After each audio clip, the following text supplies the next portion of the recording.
Mochi pound, or at least that's what I call it. I don't really know Japanese super well, and there's no real official English name for this, so that is my translation of what's going on here. But basically, it's a simple mochi making game, student game by Chiba University's researching club. So a little doujin game I got from Comiket 97, and it's a simple idea, but it's got a little bit of a silly premise, I think, as far as I can tell, for somebody who has very minimal Japanese knowledge. But basically, from what I can tell, New Year's has happened, and you fall asleep, and you wake up to a rabbit commanding you to make mochi.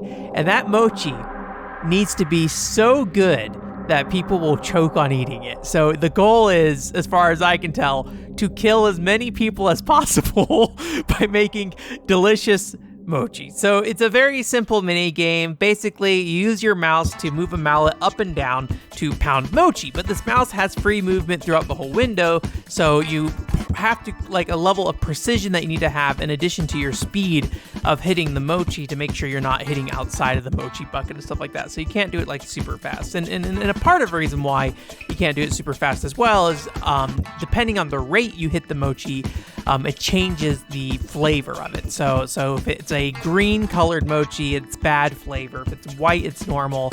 If it's pink, it's delicious. And if there's a pink with a rainbow effect, it tastes so good you'll ascend into heaven. So you need to pace yourself in a way that the mochi will turn pink and have a rainbow effect around it, and try to hit it as many times while still staying within that boundary. I don't necessarily know if, like, keeping it in there the whole time makes it better mochi. I think it does. So I think you want to stay in that phase as long as possible, rather than, necessarily like smacking it really fast at first to make a lot of white normal mochi and then trying to change it into like a pink mochi later. I think you just want to stay consistent throughout. I could be wrong about that, but the manual says every hit of the mochi increases the mochi size by a Tokyo Dome, I believe. Again, don't know Japanese super well. So ultimately, you end up killing billions of people. I got over 10 billion.